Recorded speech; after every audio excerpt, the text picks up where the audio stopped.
Chapter 14, Pruning Shears. I woke in the dark, to the muted sounds of the city and the scent of stale paint and something else, him, Polo, but the space beside me on the dropcloth was empty, cold. He was gone. I flipped on the light. A small crumpled piece of paper lay on the workbench, next to the roses he'd brought. "You are incredible, sleep well, P. I'll call you." The note, instead of reassuring me, sparked a fresh wave of irritation. Incredible. After leaving me alone in my own studio, after everything, it felt dismissive, patronizing even, and the "I'll call you" was infuriatingly vague. I crumpled the note in my fist, the paper a fragile representation of my own tangled emotions. I felt used. Not physically, the intimacy had been mutual, intensely so, but emotionally.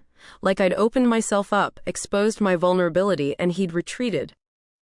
I stood, pulling on my discarded clothes. He had left his shirt, or forgotten it, the familiar scent of him clinging to the fabric, a bittersweet comfort, a tangible reminder of the night before, of the passion, the connection, and the subsequent emptiness. The studio, usually my sanctuary, felt oppressive this morning. The behemoth, my unfinished sculpture, loomed in the center of the room, a metallic and wooden monument to my creative block. The deadline for the gallery submission was looming, and I was nowhere near finished. I was running out of time, running out of inspiration. What had seemed brimming with possibility this afternoon, viewed through Polo's admiring gaze, now felt stale, lifeless, a pathetic representation of my artistic aspirations. I circled the sculpture, my frustration mounting. It felt lifeless, static, a hollow shell of the dynamic, powerful piece I'd envisioned. I'd been so consumed by him, by Polo, by the intoxicating chaos of our connection, that I'd completely lost my way, lost my focus, lost my art.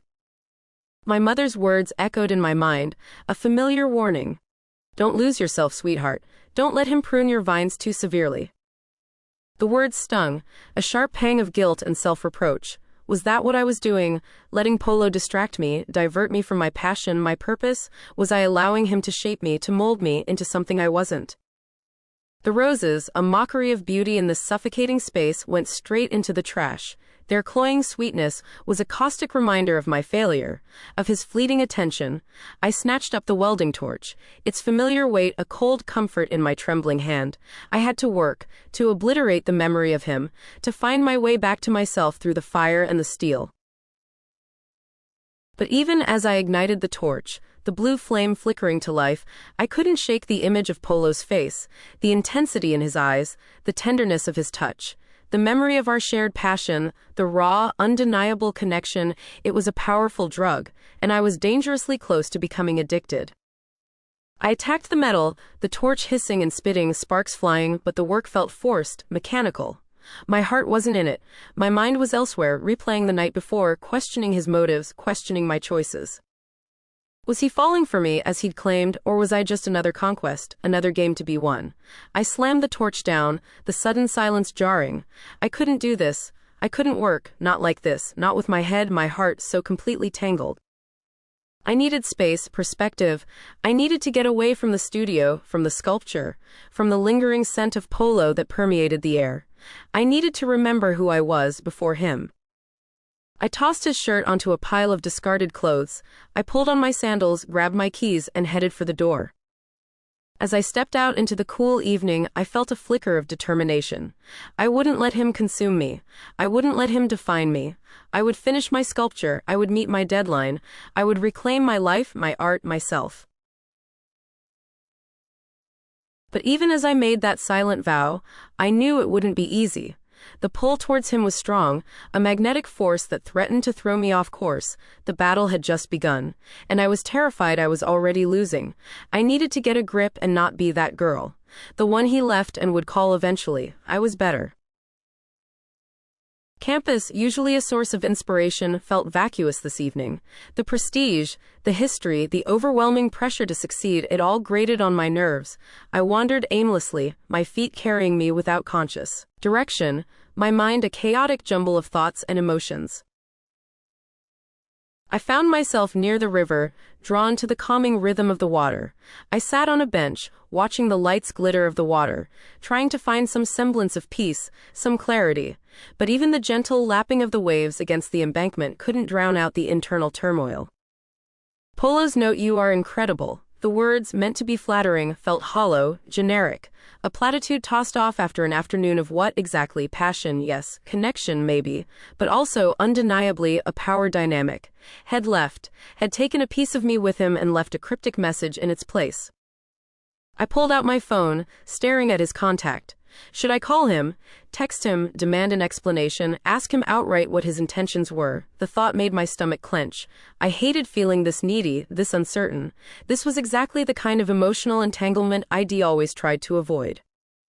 And yet the memory of his touch, his kisses, the way he'd looked at me, as if I were something precious, something to be cherished, it was a powerful counterpoint to my doubts. Was I overreacting, reading too much into his departure? My thumb hovered over the call button, then retreated. No, I wouldn't chase him. I wouldn't give him that satisfaction. I wouldn't be that girl. Instead, I opened my sketchbook, a constant companion, and began to draw. Not Polo, not directly, but the feeling of being with him, the tension, the desire, the vulnerability, the fear.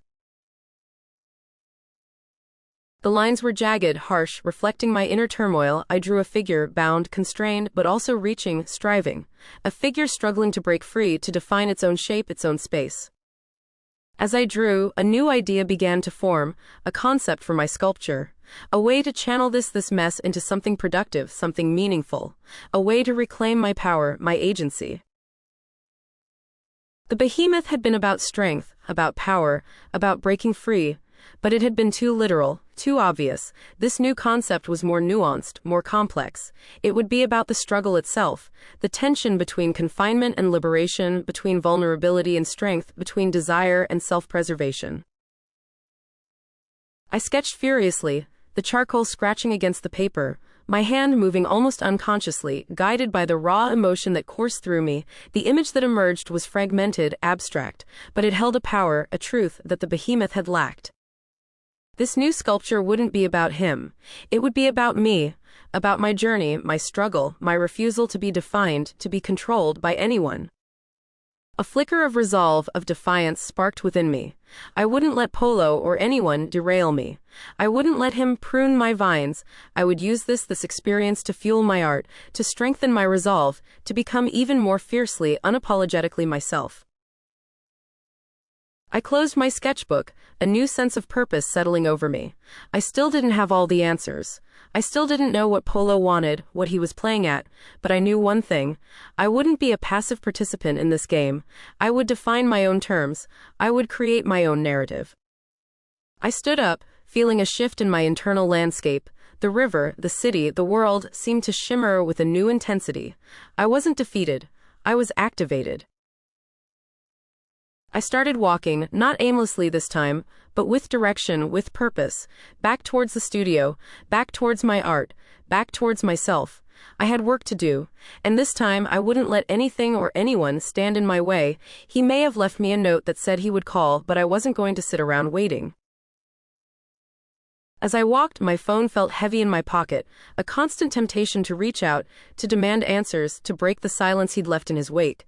But with each block, with each deep breath of the exhaust-laced city air, my resolve hardened. I pushed open the heavy studio door. The familiar scent a welcome embrace. The space, usually a source of calm and focus, still felt charged with the residual energy of that afternoon. The discarded clothes, the rumpled drop cloth, the faint lingering scent of Polo, it was all a reminder of my vulnerability, of the way I'd let my guard down. But instead of succumbing to the wave of frustration and self-doubt that threatened to engulf me, I channeled it. I walked over to the behemoth, my unfinished sculpture, and stared at it with a critical eye. It felt wrong, stiff, lifeless, a pale imitation of the power I'd intended to convey. My earlier sketch, the one I'd furiously drawn by the river, held the key. That was the energy I needed to capture.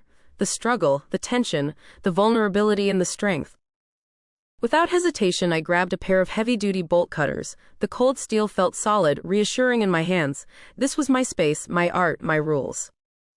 I started cutting. Metal screeched against metal, a harsh, violent sound that echoed through the studio. I severed the carefully welded joints, dismantling sections of the sculpture I'd spent weeks painstakingly creating. It felt liberating. Destructive, yes, but also profoundly creative. I wasn't destroying, I was transforming. I worked with a fierce, focused energy, fueled by frustration, by anger, by a burning need to reclaim my creative power. I ripped apart the rigid structure, the carefully planned design, letting the pieces fall where they may. The floor became littered with twisted metal and splintered wood, a chaotic landscape of destruction.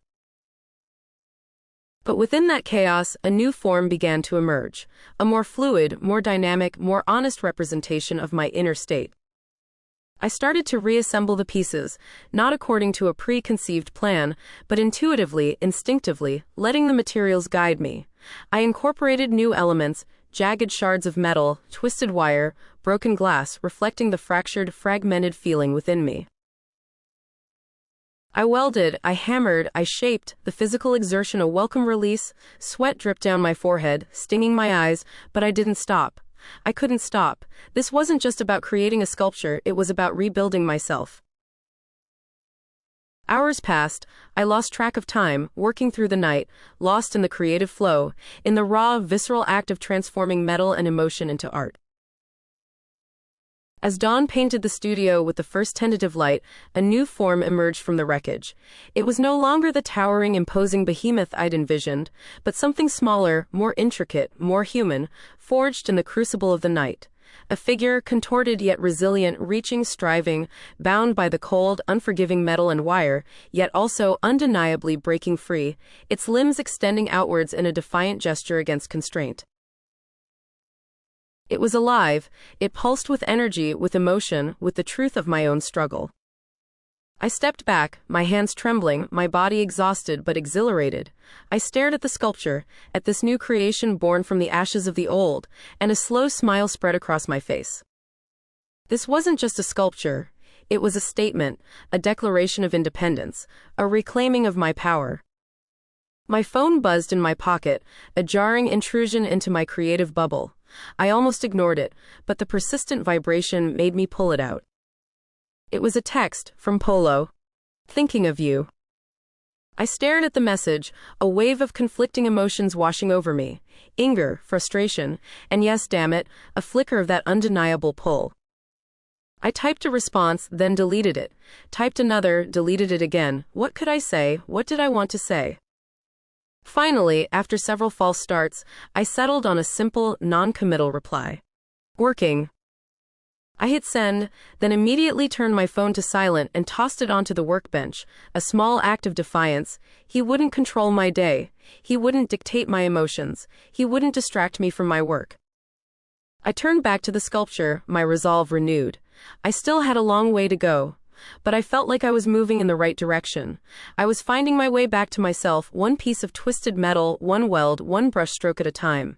And that, I realized, was more important than any phone call, any text message, any fleeting moment of passion. My art, my life, was my own, and I wouldn't let anyone, not even Polo Reyes, take that away from me.